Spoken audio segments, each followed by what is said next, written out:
Welcome 11th success students online physics lecture. तर lecture सुरू करायच्या अगोदर सगळ्यांना माहिती की कालच 12वीचा स्टेट बोर्डाचा निकाल लागलेला आहे. लक्षात आलं. तर त्याच्या बाबतीमध्ये काय सांगायचं तर काल आमच्याकडे जे रिझल्ट्स आलेत त्याच्यामध्ये आम्हाला सांगायला खूप आनंद होतो आहे की आपल्या क्लासचं जो दरवर्षीचं जी घोडदौड आहे ती तशीच पुढं चालू आहे. आपल्या क्लासमधले काही विद्यार्थी आहेत की ज्यांनी 90च्या पुढं काही सब्जेक्ट्समध्ये मार्क्स मिळवलेत. जसं लायबा शेख विद्यार्थिनी आहे, तिला 91 इन बायोलॉजी. अनुजा पठाडे 92, त्यानंतर फिजिक्स 85, 90, 91 असे बरेच मार्क आहेत. म्हणजे दरवर्षीसारखं जी घोडदौड आहे इतर क्लासेसच्या कम्पॅरिझन मानणं आपल्या क्लासची जी दरवर्षीची जी अग्रेसर राहण्याची विद्यार्थ्यांची धडपड आहे किंवा त्यामागचं स्टाफची धडपड आहे ती पुन्हा साध्य झालेली आहे. तर डिटेल जो ॲनालिसिस रिपोर्ट आहे तो आता आम्ही 1-2 दिवसामध्ये तयार करून टाकतोयच. तर हे सांगायचा उद्देश म्हणजे कसं तर तुम्ही आता 11वीला येत आहे तर आत्ता मी ज्या विद्यार्थ्यांचं नावं घेतली त्यांचा रिझल्ट मी तुम्हाला सांगितला ते देखील तुमच्यासारखंच 11वीला 10वी झाल्यावर आमच्याकडे आले होते बरोबर.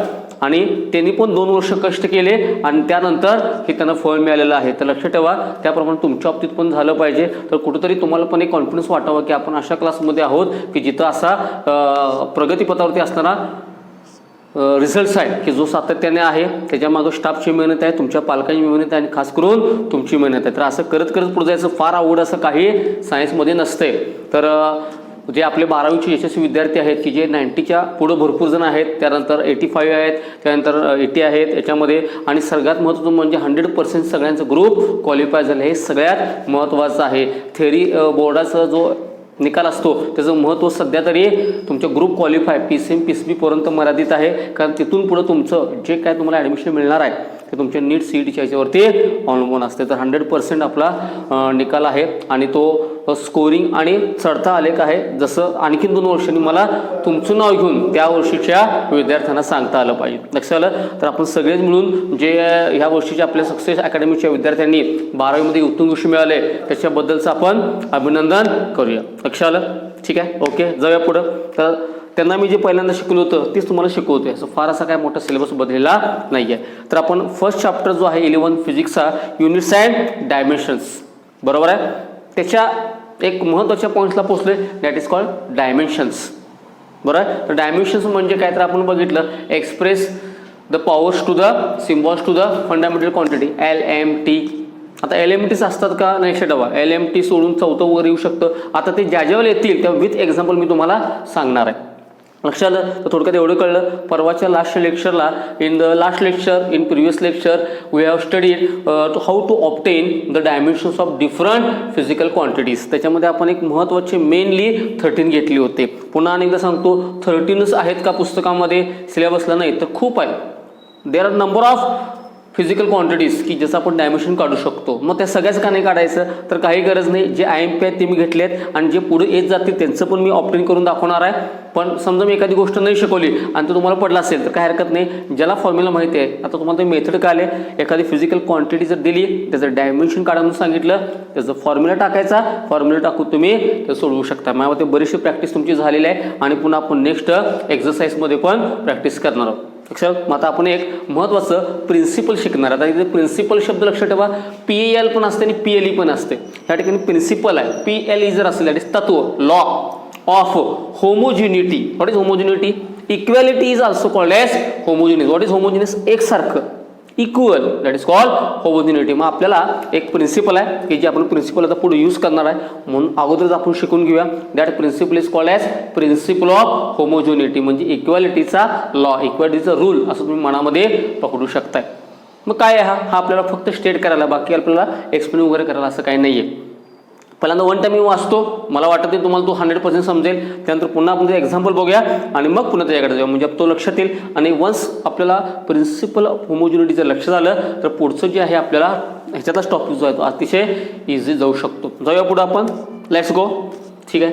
State principle of homogeneity. Question कसा असेल स्टेट प्रिन्सिपल ऑफ होमोजिनिटी. मी 1 टाइम रीड करतो बघा सगळ्यांनी माझ्याबरोबर नुसतं बघू शकता. सुरुवातीला इन एनी इक्वेशन लक्षात घ्या कुठलंही इक्वेशन. आता इक्वेशन म्हणते की समीकरण की ज्याला LHS असल्याने RHS आणि त्याच्यामध्ये इज इक्वल टू चिन्ह असते. Equation is always balance. लक्षात ठेवा, इक्वेशन हा ऑलवेज बॅलन्स तराजू आहे. इक्वेशन इज ऑलवेज बॅलन्स तराजू. खाली आणि वर होता का इम्बॅलन्स होता कामा नये. इक्वेशन इज ऑलवेज बॅलन्स तराजू. It is called as in any equation relating to the different physical quantities. म्हणजे त्या इक्वेशनमध्ये वेगवेगळ्या फिजिकल क्वांटिटी आहेत असं समजा आणि त्याचं एक फिजिकल इक्वेशन आहे. पुढे काय म्हणलं महत्वाचं आहे, if the dimensions on both the sides. आता दोन्ही साईडचे डायमेन्शन असतील, इकडचं LHSचे डायमेन्शन्स आणि RHSचे डायमेन्शन्स, बरोबर आहे. ह्या दोन्ही साईडचे डायमेन्शन्स आर द सेम. जर सेम असतील, बरोबर आहे, इक्वेशनच्या वेगवेगळ्या फिजिकल क्वांटिटीचं दोन्ही साईड्स, LHSच्या साईडचं पण आणि RHSच्या साईडचं पण डायमेन्शन प्रत्येकाचं काय असेल, दोन्ही साईडचं काय असेल, सेम असेल, आर द सेम. असं जर असेल तर सगळ्यात महत्वाचं आहे, then that equation is said to be dimensionally correct. त्याला म्हणायचं ते डायमेन्शनली काय आहे, करेक्ट आहे म्हणायचं. काय म्हणायचं, दॅट इज डायमेन्शनली करेक्ट. म्हणजे परीक्षेमध्ये कधी कधी तुम्हाला एखादं इक्वेशन देतात जे तुम्हाला 8वी 9वी 10वी झालेलं आहे, कुठलंही असं देतात, त्याला काय तुम्हाला एखादं खासच विशिष्ट पाठ करायला पाहिजे नाही आणि सांगतात चेक करा त्या डायमेन्शनली करेक्ट आहे का नाही. मग काय करायचं, तर तुम्हाला जे इक्वेशन आहे त्याचं LHS आणि RHS साईडचं दोन्ही साईडचं फिजिकल ज्या क्वांटिटी असतील त्यांचं काय काढायचं, डायमेन्शन काढायचं. जर डायमेन्शन दोन्ही साईडचं सेम सापडलं, डायमेन्शनली इक्वेशन काय आहे, डायमेन्शनली करेक्ट. समजा तुम्हाला LHSचं डायमेन्शन्स वेगळे मिळाले आणि RHSचे डायमेन्शन्स वेगळे मिळाले, म्हणजे सेम मिळाले नाही, तर ते डायमेन्शनली करेक्ट नाही आहे. जर डायमेन्शनली दोन्ही साईडचे डायमेन्शन्स करेक्ट असतील, इक्वल असतील, तर ते डायमेन्शनली काय करेक्ट आहे. आणि ह्याच प्रिन्सिपलला काय म्हणतात, प्रिन्सिपल ऑफ होमोजिनिटी, दोन्हीकडचे इक्वॅलिटी. चला थोडं कळलं असेल, ठीक आहे.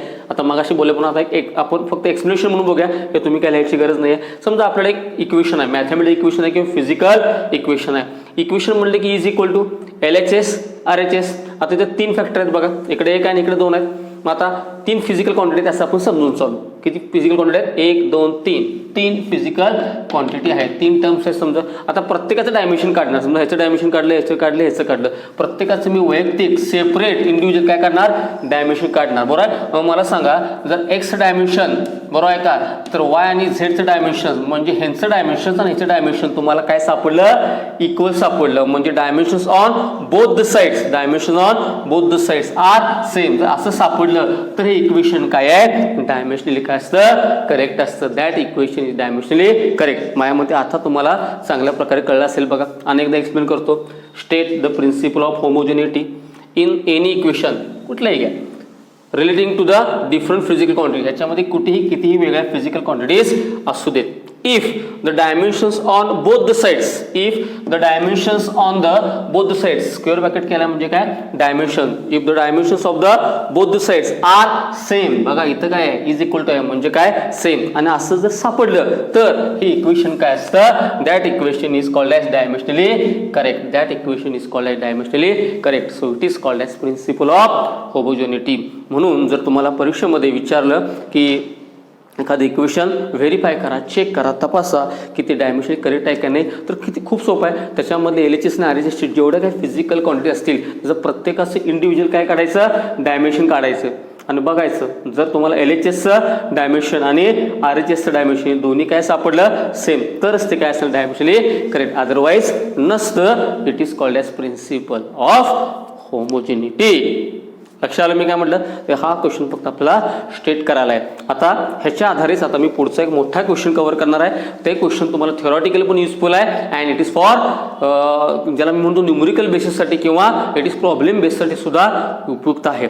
त्यामुळे व्यवस्थित लक्ष द्यायचं, ठीक आहे. आता मला सांगा, एखादी फिजिकल क्वांटिटी असेल, बघा एखादी फिजिकल क्वांटिटी असेल आणि ती फिजिकल जी क्वांटिटी आहे, बरोबर आहे का, त्याचं फंडामेंटल युनिट किंवा फंडामेंटल क्वांटिटी असेल डिराइव्ड, हे सगळं आपण शिकू शकतो. मग ह्याचं डायमेन्शन्स का काढत बसायचे हो, म्हणजे एखादी फिजिकल क्वांटिटी असेल त्याचं उगाच म्हणून LMT काढा, मग त्याचं फॉर्म्युला काढा, मग त्याचं डायमेन्शन काढा. एवढा डायमेन्शनचा उपयोग का करायचो, कशासाठी करायचा, म्हणजे फक्त मार्कांसाठी म्हणून हे सायन्स निर्माण केले का, किंवा 11वी 12वीला कुठेतरी परीक्षेत 2 मार्काला टाकायचं म्हणून त्या डायमेन्शनवरती डिस्कशन केले का, नाही, त्याचे कुठेतरी व्यवहारात उपयोग असणार आहेत. म्हणजे आपण डायमेन्शन एखाद्या फिजिकल क्वांटिटीचं, जसं फोर्सचं पार्ट करून मला सांगा बघू, फोर्सचं मी पार्टच करा म्हटलं तर आठवतंय, L1 M1 T-2, ठीक आहे. म्हणजे थोडक्यामध्ये फोर्सची किती मस्त क्वांटिटी आहे, उगाच त्याचं असं LMT मध्ये का काढत बसायचो, तर त्याचं काहीतरी उपयोग आहे. हे डायमेन्शन आपण डिटेलमध्ये स्टडी करतो एखाद्या फिजिकल क्वांटिटीचं डायमेन्शन आपण जे डिटेलमध्ये स्टडी करतो that is called dimensional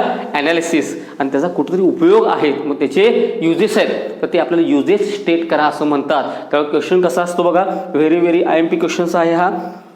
state uses of dimensional analysis. काय क्वेश्चन असू शकतो बघा, state uses of dimensional analysis म्हणजे एखाद्या फिजिकल क्वांटिटीचं हे डायमेन्शनचं डिटेलमध्ये study that is called analysis. Study असं का करत बसायचा, त्याचा काहीतरी उपयोग आहेत, तर ते उपयोग काय आहेत ते आपल्याला मेन्शन करायचे आहे, स्टेट करायचे. तर मग क्वेश्चन कसा असेल बघा, state the uses of dimensional analysis. तर याचे प्रामुख्यानं मेनली 3 युजेस आहेत. 1 2 3 युजेस आहेत. किती युजेस आहेत? 3 युजेस आहेत. आता याचं एक वैशिष्ट्य बघा, हे 3 युजेस बरोबर आहे का, नुसतं तुम्हाला परीक्षेला जर 3 मार्काला पडलं किंवा 2 मार्काला पडलं स्टेट द युजेस, तर हे असं एवढंच लिहायचं बरोबर. पण हे सांगत असताना मला नुसतं तुम्हाला हे वाचून सांगणार नाही इतर क्लाससारखं किंवा कॉलेजसारखं, तर I have to explain with 1 example. आणि ते एक्झाम्पल जे मी ह्याच्या प्रत्येकाचं घेणार आहे उदाहरण म्हणून, तर ते तुम्हाला ॲज अ गणित म्हणून पडू शकतं, ॲज अ न्यूमरिकल म्हणून पडू शकतं. त्यामुळं ते तेवढंच लक्षात ठेवा. जर तुम्हाला तिन्ही एकत्र विचारले तर 1 2 3, पण तुम्हाला जर एखादं त्यातलं शो दॅट म्हणून विचारलं किंवा व्हेरीफाय करा म्हणून विचारलं तर तुम्हाला ते गणित म्हणून पण पडू शकते. म्हणून ह्या क्वेश्चनचा 2 अर्थानं तुम्हाला इम्पॉर्टन्स आहे मार्का दृष्टीनं. एक म्हणजे डायरेक्टली स्टेटमध्ये आणि तिसरं म्हणजे न्यूमरिकलसाठी. ठीक आहे, तर मला सांगा क्वेश्चन कसा असेल, state the uses of dimensional analysis. किती युजेस आहेत? 3. ठीक आहे, आता 1 बाय 1 करूया. आता बाकीच तुम्ही काही बघू नका बरं, मी सांगतो तेवढंच फक्त बघा. आता आपण फर्स्टली कॉन्सन्ट्रेट करूया पहिल्या याच्यावरती. वाचू मी, to check the correctness of physical equation. अनेकदा रीड करू, to check the correctness of physical equation. What is check? तपासणे, व्हेरीफाय करणे आहे ते तपासून बघायचं आहे बरं. काय चेक करायचं आहे? द करेक्टनेस, कुणाचं करेक्टनेस ऑफ फिजिकल इक्वेशन म्हणजे भौतिकशास्त्रामध्ये in the subject physics from 5th to 10 आपल्याला बरीच फिजिकल इक्वेशन्स आले आहेत. इव्हन आता आपण 11वीच्या या मेजरमेंट चॅप्टरमध्ये पण बरेच फिजिकल इक्वेशन घेत गेलो. मग ते इक्वेशन मांडलं एखाद्याने दिलं म्हणून ते करेक्ट आहे कशावरनं? कारण सायन्स हे काही असं अंधश्रद्धेवरती चालत नाही. सायन्समध्ये जेव्हा एखादी गोष्ट तुमच्या बुकमध्ये आलेली असते किंवा जेव्हा ते एखादी गोष्ट युनिव्हर्समध्ये मान्य केली जाते लक्षात ठेवा, तेव्हा त्याला 2 ते 3 टाईपचे प्रूफ लागतात. एक म्हणजे प्रॅक्टिकल प्रूफ पाहिजे, दुसरं प्रूफ कुठलं पाहिजे? थेरॉटिकल प्रूफ पाहिजे, आणि तिसरं जर इक्वेशन असेल तर तुम्ही डायमेन्शननं पण चेक करू शकता की बाबा ते सांगितलेलं इक्वेशन, दिलेलं इक्वेशन करेक्ट आहे का नाही, आणि ते तपासणार कशानं? डायमेन्शननं. त्यामुळे ते डायमेन्शनली करेक्ट आहे का नाही हे आपण तपासू शकतो, चेक करू शकतो. कशाचा उपयोग करून? डायमेन्शनचा. लक्षात, हा झाला त्याचा पहिला उपयोग.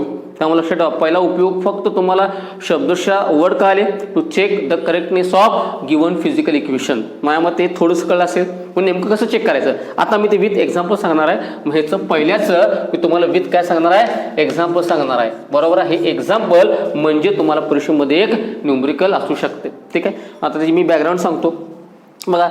तर आपण कायनेमॅटिक डिपार्टमेंटमध्ये जर गेलो, the study of motion of body, the study of motion of body is called as kinematic department. समजा ही बॉडी इथं आहे बरोबर, ही बॉडी इथं आहे, तर मला सांग ही बॉडी निघाली म्हणजे सुरुवातीची वेलोसिटी नेहमी काय म्हणतात? इनिशियल वेलोसिटी बरोबर. सुरुवातीच्या वेलोसिटीला काय म्हणतात? Initial velocity. ठीक आहे, म्हणजे थोडक्यात तुम्ही घरातून निघाला, गाडीवरून क्लासकडे निघाला समजा. ठीक आहे, समजा तुम्ही गेला काही अंतर कव्हर केलं आणि तुम्ही कुठं पोचला? क्लासला पोचला. आता निघाल्यावरची वेलोसिटी म्हणजे सुरुवातीची, आणि तिथं पोचल्यावर कॉलेजला किंवा क्लासला पोचल्यावर तुमच्या सायकलची किंवा व्हेकलची जी काय गती असेल त्याच्यापेक्षा काहीतरी वेगळी असेल, त्याला व्ही म्हणतात. V is called as final velocity बरोबर. मग मला सांगा, इथून घरापासून क्लासला पोचायला काहीतरी वेळ लागला असेल, जे जवळ असेल त्यांना कमी वेळ लागेल, जे लांब असेल त्यांना जास्त वेळ लागेल. समजा जो काय टाईम लागला त्याला आपण काय म्हणूया? टी म्हणूया बरं. काय म्हणूया आपण? टी म्हणूया. मग आता लक्षात ठेवा, T is the required time किंवा टाईम रिक्वायर्ड काही म्हणू शकता. T is the required time किंवा it is also called time required असं आपण याच्यामध्ये म्हणू शकतो. आणि मला सांग, हा स्पीड आणि हा स्पीड वेगळा आहे. आणि चेंज इन वेलोसिटी जेव्हा असते, change in velocity upon time म्हणजेच काय असतंय? ॲक्सलरेशन. आपण 8वी 9वी 10वी शिकलेलो आहे. Change in velocity upon time म्हणजे ज्या ठिकाणी लक्षात ठेवा चेंज इन वेलोसिटी असते त्या ठिकाणी ॲक्सलरेशन हे असणारच. म्हणजे थोडक्यात एवढ्यात माझ्याकडे सध्या एक एक्झाम्पल आहे, फक्त माहितीचं सांगितलं की तुम्ही क्लासमधून समजा घरातून निघाला, गाडी सुरू केली, that is called initial velocity. तुम्ही निघाला क्लासला पोहोचला, तर निघायला पोहोचून म्हणजे फायनलपासून इनिशियलपासून फायनलपर्यंत जी काय टायमिंग आहे त्याला म्हणणार टी. बरोबर. त्यानंतर पोचतानाची जी वेलॉसिटी आहे व्ही, ही आणि ही वेलॉसिटी जर वेगळी असेल म्हणजे चेंज इन वेलॉसिटी जर असेल तर त्याला आपण काय म्हणतो, ॲक्सलरेशन म्हणतो अपॉन टाईम. म्हणजे जिथं चेंज इन वेलॉसिटी असते always there is a acceleration. Physics लक्षात ठेवा, हे सगळं कशावर चालतं, सिम्बॉलवर. आता इथं मी जे सिम्बॉल मांडलेत यू व्ही टी हे माझ्या मनानं मांडलेले नाही आहे, ते ऑलरेडी ठरले आहेत. त्यामुळे माझं वाक्य लक्षात, फिजिक्स सगळं कशावर चालतं, सिम्बॉलवर. ठीक आहे. ही बॅकग्राऊंड सांगितली. मग तुम्हाला माहिती आहे ह्याच्यामध्ये मोशन ऑफ स्टडी आलं. मग 8वी 10वीत कुठं झालं असेल बघा, त्याला म्हणतो आपण कायनेमॅटिकल डिपार्टमेंट. आणि कायनेमॅटिकलमध्ये 3 इक्वेशन्स आहेत. There are 3 kinematical equations. त्याच्यामध्ये हे एक इक्वेशन होतं, आठवतं का बघा, v is equal to you plus A t. हे एक इक्वेशन होतं. कुठलं इक्वेशन घेऊ शकता. मी आता ते पहिलं एक्झाम्पल तुम्हाला प्रूव्ह करून दाखवायला किंवा त्याचा यूज दाखवायला मी तुम्हासाठी हे एक इक्वेशन हे केलेलं आहे, V is equal to you plus A T. आणि आता मला काय करायचं आहे, याचं करेक्टनेस काय करायचं आहे, चेक करायचं. म्हणजे परीक्षेत क्वेश्चन कसं असतं माहिती आहे, म्हणजे ह्याचं हे एक्सप्लेनेशन पण होईल आणि एक्झाम्पल होईल. बरोबर आहे. फाइंड करेक्टनेस ऑफ असं म्हणतात आणि कुठलंही इक्वेशन देतात. समजा मी हे कायनेमॅटिकमधलं इक्वेशन घेतलंय. आता ह्याचं तुम्हाला प्रत्येकाचं नाव माहीत आहे. V is the final velocity, V is the final velocity, you is the initial velocity, A is the acceleration, T is the time. ठीक आहे. आता मी ह्याला डायमेन्शनच्या सहाय्यानं तपासणार आहे, करेक्ट आहे काय रॉंग आहे बघा. मग आता आपलं प्रिन्सिपल ऑफ होमोजिनिटी काय सांगते, प्रत्येक साईडचं काय काढा, डायमेन्शन काढा. ह्या साईडला कोण आहे, व्हेलॉसिटी व्ही. व्ही काय झालं, फायनल वेलॉसिटी. व्हीचं नाव काय, फायनल वेलॉसिटी. म्हणजे फायनल जरी असलं तरी पण पोटलं कुठं, वेलॉसिटीला. आपण परवाच काढलो होतो बघा, आठवतो तुम्हाला, L1 M0 T-1. हे काय असतं, वेलॉसिटीचं डायमेन्शन असतं. ठीक आहे. हे झालं हे. आता नंतर इकडे येऊया, तिसरी टर्म आपण याच्यामध्ये येऊया. यूचं मला सांग, आता यूचं नाव काय, इनिशियल वेलॉसिटी. आता मला सांग, इनिशियल जरी असली तरी आपण फिजिकल क्वांटिटी कुठली पोहोचलो, वेलॉसिटीला. त्यामुळे वेलॉसिटीचं पुन्हा डायमेन्शन तेच येणार, फक्त ते फायनल आहे, हे इनिशियल आहे. L1 M0 T-1 झालं. 2 फॅक्टर झाले. आता तिसरं ह्या दोघांचं काय आहे, मल्टिप्लिकेशन आहे. तिसऱ्या दोघांचं काय, मल्टिप्लिकेशन आहे बघा. A into t. What is a, acceleration. आठवतंय मी 13 घेतले, त्याच्यामध्ये आहेत बघा. माहीत नसेल तर लगेच रफ काढायचं आणि करायचं. मला तर पाठ आहे ॲक्सलरेशनचं. L1 M0 T-2 आहे, L1 M0 T-2. आणि टाईमचं आपल्याला माहिती आहे, no length required, no mass required, time मात्र लागणार. आता ह्या दोघांचं काय आहे, मल्टिप्लिकेशन आहे. करूया ॲडिशन. मल्टिप्लिकेशन असेल तर same बेसला पॉवरशी addition. L1 + 0 L1, 0 + 0 0.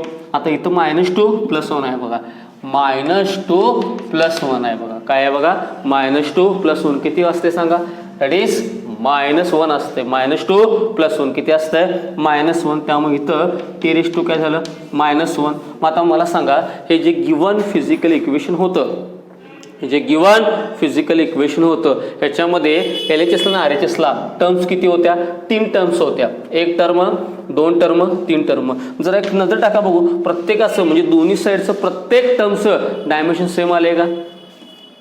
L1 M0 T-1, L1 M0 T-1. ए आणि टीचं पण काय आलं बघा, L1 M0 T-1. म्हणजे dimensions of different physical quantities on both sides are same. Are काय सेम. आणि असं जर असेल तर प्रिन्सिपल ऑफ होमोजिनिटी काय सांगतं, this equation is dimensionally correct. म्हणून काय म्हणणार, हेन्स गिवन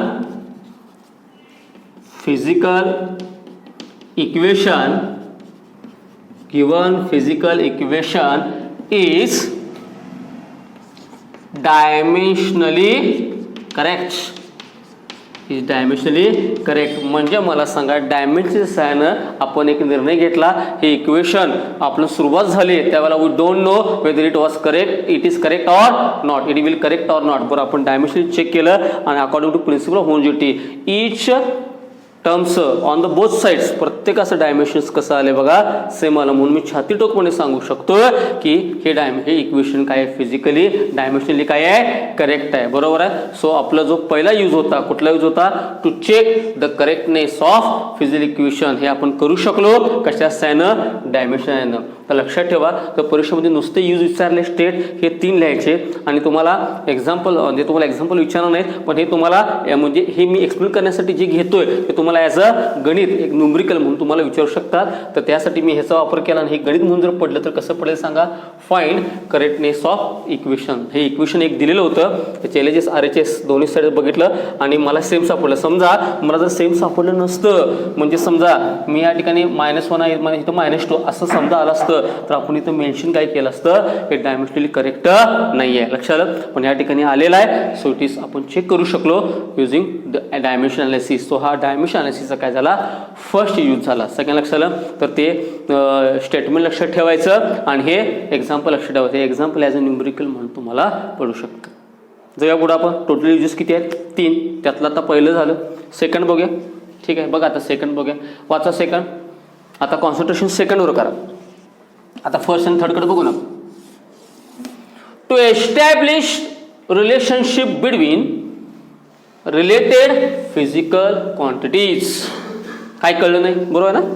नुसतंच इंग्लिश आलं, इंग्लिश वाचता आलं, वर्ड्स वाचता आले, पण त्याचं मिनिंग नाही कळालं. बरोबर आहे ना. अनेकदा वाचा. To establish relationship between related physical quantities. Physical quantity कळलं. एस्टॅब्लिश म्हणजे काय, स्थापन करणे, निर्माण करणे, रिलेशनशिप. आता रिलेशनशिप आपल्या नेहमी याच्यामध्ये कसा असतो, कोण कोणाचा भाऊ, कोण कोणाची बहीण, कोण कोणाचे वडील, ह्याला रिलेशन म्हणतो. पण फिजिक्समध्ये, मॅथ्समध्ये रिलेशनशिप म्हणजे काय असतं, फॉर्म्युला असतो. रिलेशनशिप म्हणजे काय, त्या 2-3 फिजिकल क्वांटिटीमधला काय असतो, फॉर्म्युला. तो काय करायचा आहे, एस्टॅब्लिश करायचा आहे. बरं आहे. मग आता एखाद्या डायमेन्शनच्या सहाय्यानं आपण डिफरंट फिजिकल क्वांटिटीमधलं रिलेशन एस्टॅब्लिश करू शकतो, निर्माण करू शकतो. म्हणजे एखादा नवीन फॉर्म्युला आपण करू शकतो. हे तुम्हाला पटणार नाही, पण याच्यासाठी पण आता मी काय घेणार आहे, एक्झाम्पल घेणार आहे. ते एक्झाम्पल तुम्हाला ॲज अ गणित म्हणून, न्यूमरिकल म्हणून पडू शकते. लक्षात आलं. तर हे सोपं घेऊया. पुस्तकामध्ये भरपूर आहेत, नंतर आपण ते ॲज अ न्यूमरिकलला घ्यायचे आहेत. तर आता सेकंडचं जे यूज आहे ते तुम्हाला सांगण्यासाठी मला आता 3 क्वांटिटीमध्ये रिलेशन काढायचं बघा. एक कायनेटिक एनर्जी, मास आणि वेलोसिटी. ह्या 3 मला सांग, ह्या 3 सेम फिजिकल क्वांटिटी आहेत का, नाही आहेत. ही एनर्जी आहे, हे मास आहे, हे वेलोसिटी आहे. बरं, यांच्यामध्ये काहीतरी फॉर्म्युला आहे आणि माझ्यामध्ये तो फॉर्म्युला तुम्हाला ऑलरेडी माहिती आहे. काय असतं सांगा, आपण काढून ठेवूया, नंतर बघा येतो का. K = 1/2 mv². ह्या चॅप्टरमध्ये आपण बऱ्याचशा वेळा वापरले आपण. हे येते का बघायचं. ठीक आहे. रिलेशन एस्टॅब्लिश करायचं. परीक्षेमध्ये क्वेश्चन कसा असेल, ऑब्टेन किंवा find the relationship between kinetic energy, mass and velocity. ठीक आहे. आता सुरुवातीला मला ह्या घडीला काहीच माहीत नाही. चला. सो KE =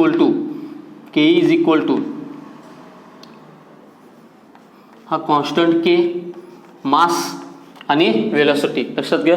आता ह्यांच्या डोक्यावरती मला पॉवर अशी काहीच माहीत नाही आहे. लक्षात आलं. ह्याच्या डोक्यावरती जी पॉवर आहे तर ती मला पॉवर काहीच माहीत नाही आहे. लक्षात आलं. मग आता जर पॉवर जर माझ्या डोक्यावरती माहीत नसेल तर मी ह्याला काय म्हणणार, एक्स, आणि ह्याला काय म्हणणार, वाय म्हणणार. लक्षात आलं की म्हणजे ह्या इक्वेशनमध्ये माझे एक्स आणि वाय काय आहेत, अननोन आहेत. एक्स आणि वाय अननोन आहेत आणि हेच मला काय करायचे आहेत, फाइंड करायचे आहेत. म्हणजे ह्याचं रिलेशन काय, व्हॉट इज के कॉन्स्टंट आहे. आणि मी तुम्हाला परवा सांगितलं होतं की ज्या dimension is apply only to the physical quantities, त्याला कॉन्स्टंटचा काही संबंध येणार नाही. लक्षात आलं. मग आता एकेकाचं मी डायमेन्शन काढायला चालू करतो, एकाचं काय करतो, डायमेन्शन्स काढायला चालू करतो. आणि जे डायमेन्शन जे आहेत, लक्षात आलं, ते डायमेन्शन जे आहेत ते जेव्हा मॅच होतील त्यावेळेला मला इक्वेशन मिळू शकतं.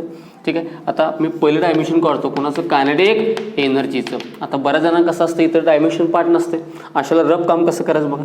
Kinetic energy. आता लक्षात ठेवा, एनर्जी म्हणजेच काय, वर्क म्हणजेच कोण असते, फोर्स इंटू डिस्प्लेसमेंट. फोर्सचं काय असणार हो, L1 M1 T-2. मी सगळं रफ काम करवलं म्हणजे मला जर T पार्ट नसेल तर.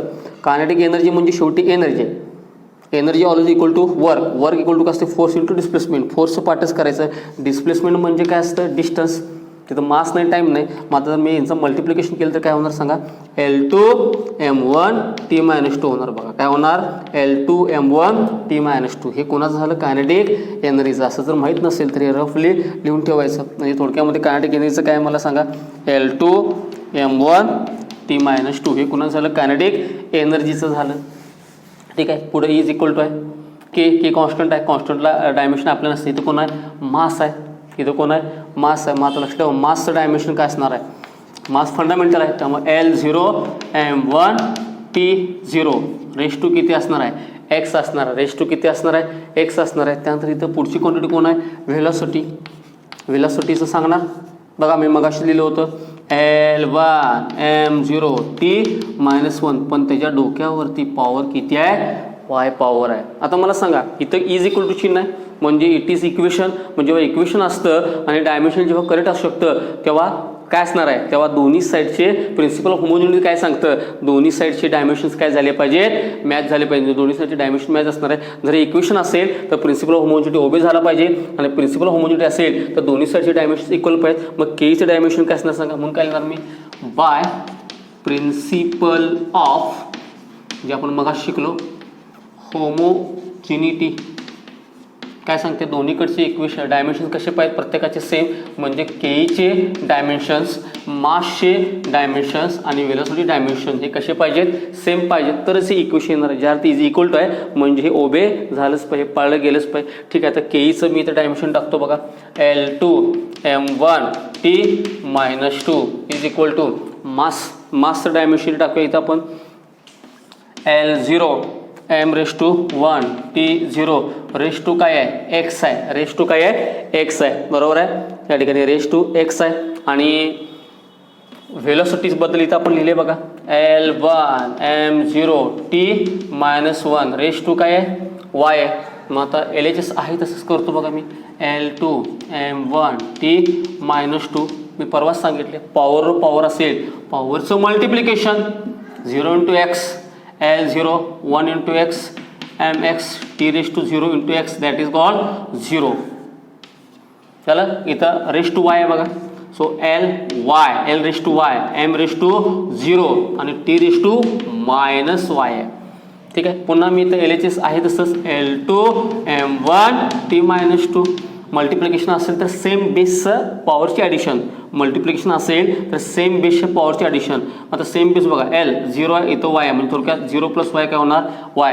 इथं x इथं 0 आहे त्यामुळे M⁻² काय होणार आहे, x होणार. इथं 0 इथं -y त्यामुळे T⁻² काय होणार आहे, -y होणार. T⁻² काय होणार, -y होणार आहे. मग आता प्रिन्सिपल ऑफ होमोजिनिटी काय सांगतं, बरोबर आहे की दोन्ही साईडचं तराजू कसा पाहिजे, सेम पाहिजे. मग आता इकडे कम्पेअर करा, इकडे L2 आहे इथं L बेस सेम आहे इज इक्वल टू आहे म्हणजे ज्या त्यांचा बेस मॅच होतोय त्या त्यांची पॉवर पण काय झाली पाहिजे, मॅच झाली पाहिजे, because it is a physical equation.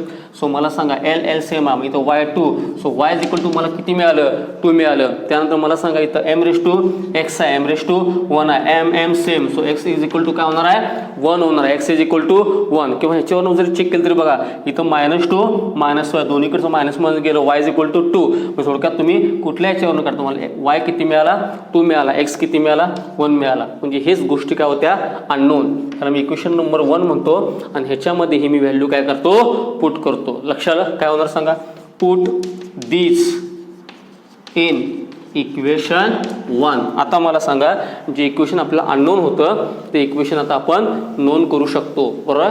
टाकू दे आता बघा. तो आता रिलेशन डिफरंट फिजिकल क्वांटिटी आहे. K is equal to K constant M⁻x x आतापर्यंत माहीत नव्हतं पण आता माहीत झाला. M⁻ किती x, पुढे V⁻y किती आहे 2.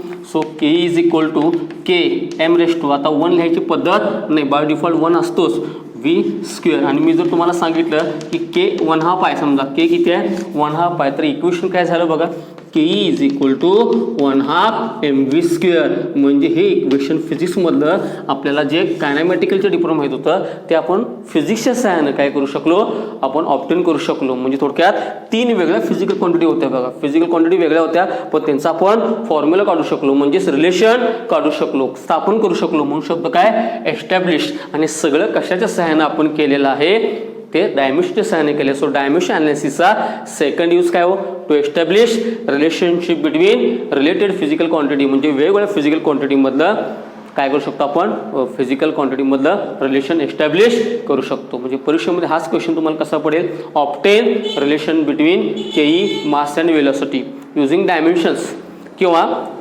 Find the formula for find the expression for kinetic energy using dimensions, तर तुम्ही ह्याची मेथड वापरून, या प्रिन्सिपल होमोजिनिटी मेथड वापरून हे तुम्ही ती मिळवू शकता. लक्षात आलं. टोटल ॲक्च्युअली युजेस किती आहेत? 3 आहेत. त्यातले मी तुम्हाला 2 यूजेस सांगितले. नुसतं स्टेट करायचं झालं तर हे वर्डिंग करायचं, पण तुम्हाला एक्झाम्पल पाहिजे असेल तर तुम्ही प्रत्येकाचं एक्झाम्पल घेऊ शकता आणि ते एक्झाम्पल म्हणजे तुमचं एक एक न्यूमरिकल असू शकते. लक्षात आलं. टोटल युजेस किती आहेत? 3 आहेत. त्यातले आत्ता किती झाले? 2 युजेस झाले. बरोबर आहे. बघा जर सगळ्यांनी समोर. लक्षात आलं. आता तिसरं जे आहे ते मी फक्त तुम्हाला वाचून दाखवतो. थर्ड जे आहे, to find conversion factor between the units of same physical quantity in different एसिम. लक्षात, हे तिसरं थोडंसं आपण बाजूला ठेवूया, कारण तुमचं दुसरं आणि तिसरं एकमेकांमध्ये थोडंसं मिक्स व्हायची शक्यता आहे. त्यामुळे हे पुढच्या लेक्चरसाठी ठेवूया. पण तुम्हाला कळालं, एक म्हणजे प्रिन्सिपल ऑफ होमोजेनिटी, त्यानंतर युजेस ऑफ डायमेन्शन अनालिसिस.